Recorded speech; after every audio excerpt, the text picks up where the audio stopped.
Okay, so hello everyone. So today as you know, I've been doing a series of interviews with some of our artisan eyewear designers of our collections. And today I have the lovely Dixie and Betty Klein from the Francis Eyewear collection. And I really want you to meet them and to understand really the love and passion behind the eyewear that you are wearing. So hello, Dixie and Betty. You are Hello. hello. You're in Paris, aren't you? Yes, hello from Paris. Thank you so much for agreeing to do this interview with me. I think it's no secret that for me personally, I absolutely adore your eyewear collection. I have many pieces myself, and I'd really just love to know a little bit more about you as a company. Now, I know that Francis Klein, I believe, was started by your mum and dad in the 50s. Is that right? Yes. Yes, it's exact. Story and how that all began and how this vision was created. It was a combination because our father was an optician, and our mother, she was an interior designer. And when they opened their store in the 70s, they couldn't find something that they really wanted to sell as their wishes. So they decided to start to design for their shops. And it's really a mix of a good technique, because my father was very strict for the comfort and nice vision. Nice vision. And my mother was more the artist. And so it was a very good combination. But since the beginning, they were really dedicated to women, and their spirit was to have some fashion accessory in their face with the glasses, and to have frames like makeup. So we were very strong from the beginning with colors. Our first idea was to put tinted lens in the glasses, because at this time it wasn't very popular to have pink lens or purple lens or orange lens, and that's how they start. And Betty and me, we were doing all Sunday afternoon tinted the lenses in our house in the basement. Oh, That's wow. how we start to work. Oh wow, that's amazing. So where did because there's a lot of in the designs themselves, there's a very specific look to Francis Klein, isn't there? There's no other collection out there to me which compares. It's very, very distinctive, and it seems to take inspiration from the 50s really, and from that kind of Yes, because at the generation of my parents in the 70s, there was no more fantasy in glasses. So that's why it was really hard for them to find design and nice glasses. So they wanted to remake some vintage one, because the vintage one was really fantasy with stones and very elegant for the ladies. So that's why they try. That's why they went also to the mountain in France, in a special place where they make only plastic. Okay. And they do clip for the hair. You know, it was a special place for the hair clip. And so they took the way how they make the painting and the stones. They take the same things to put on the glasses. Wow! Because we thought it was very elegant, and that's the idea. Yeah, I mean the collection themselves, they're a mix of that elegant but also quite sexy and sassy and playful and creative, and it's definitely for a certain type of woman, isn't it? Or it certainly makes you feel a certain way, I think, when you wear glasses from your collection. I always say to my clients, you can't be shy in a cat eye. It's my little thing. And also what most of our customers say, it's when they start to wear our collection, the glasses start to be part of their personality and a signature, because most of our customers, they said they are stopped in the street and people ask them, where did you find these glasses? Yeah. And when they start to wear our collection, it's very difficult to change and try other brand, because it starts to be part of your personality as well. Absolutely. And we are very happy that we can have this feeling with customer. We are very proud that customer told us that it's part of their personality afterward. And now there is a little community of Francis Klein, you know. Exactly. I mean, I would describe your collection as addictive. I mean, once you Thank you. you can't, as I know myself, you cannot just have one pair of Francis Klein glasses. And one of the things I love about you guys as a company is it's a very exclusive boutique brand, isn't it? It's not everywhere. It doesn't need to be everywhere. It's just got its own little. We cherish. Yeah.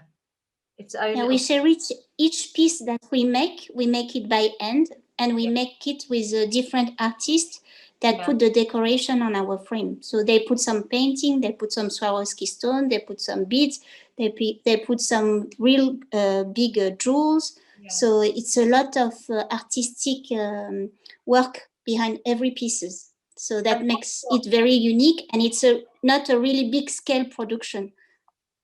And that's what makes it so special, I think, to the woman that wears it. I mean, certainly for me, for my glasses, I know you handmade these ones, really, for me, and that's what's so special about them, that not many other people, well, no one else really has exactly the same pair. And I think that's what you get from something that's handmade, and also the quality is there as well, and they last.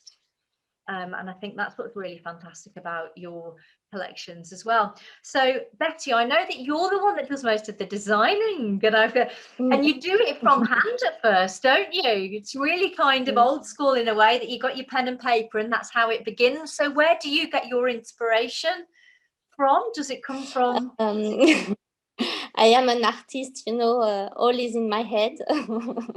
And the inspiration is a lot the fashion show. I like to watch the fashion show, and the colors, and I like the big French like Dior, Chanel. Yeah. I like to inspire what the idea that they have, and then I keep my own design, but I like the French spirit, because I think in France we have all the design of fashion, and it's a pity because it's getting a little bit lost, but I try to keep it on, and keep our really good fashion in France, because I think we are good on it. So, and I like also a lot to mix colors, because I think in the optical business there is only black, tortoiseshell, and it's quite boring for me. I used to have a shop also, so I know what is missing in the business. Yeah. So that's why, and I also in the industry.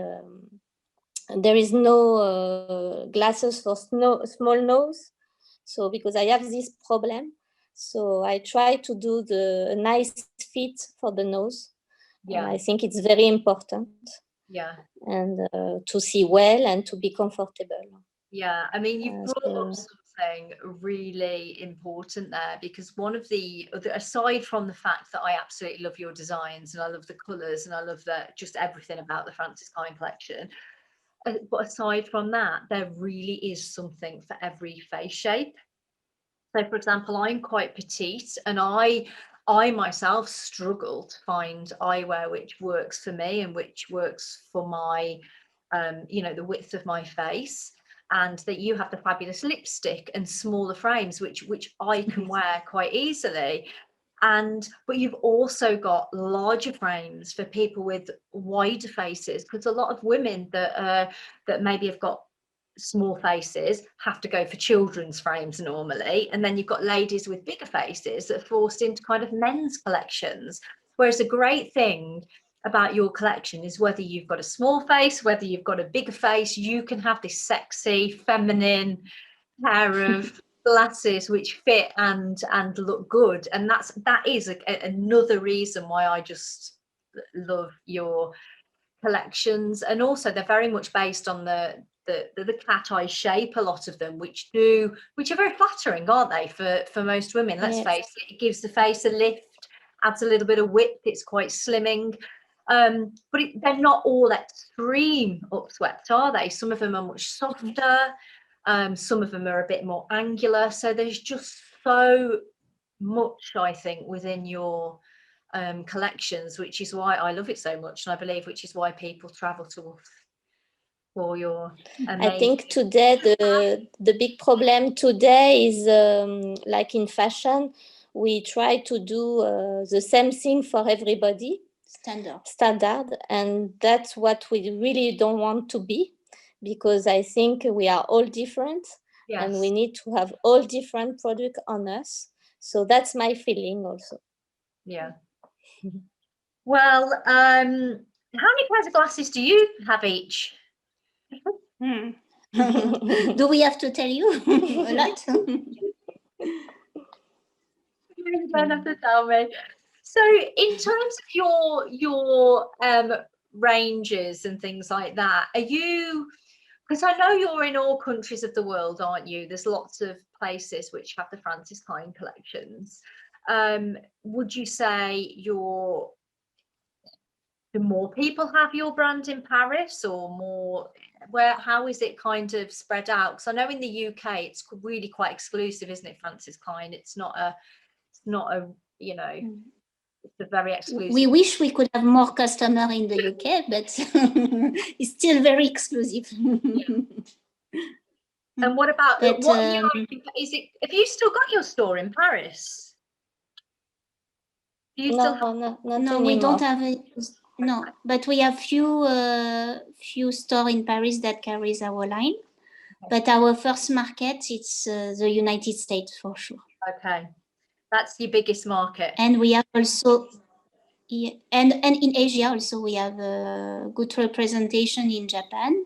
Okay, oh, fabulous. In Taiwan, in Singapore. Wow, okay. And in some of the north of Europe as well. Okay. And do we have any celebrities who wear Francis Klein? Do we know?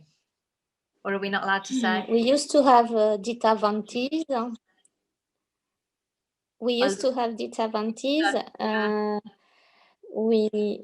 We have few French actors, but it's not very popular in international. So okay. But a few, because I thought Dita artists. Dita's just perfect, isn't she, for your brand? Yes, she used to wear our glasses, but she make a lines, I think, for her. So that's why she stopped buying from us. Yeah. But we had a very nice advertisement on the magazine with her, because for her the best shop in Paris was Francis Klein.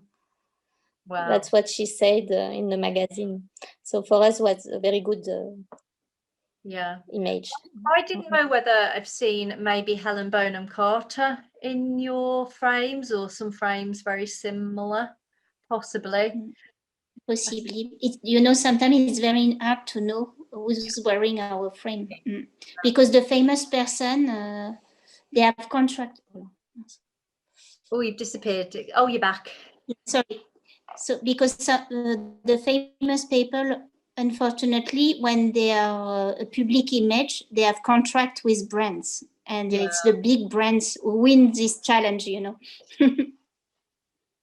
The mass-produced big brands, whereas we like the independent artists and artisans. Yes. What I'll do now, I'm just going to change an introduction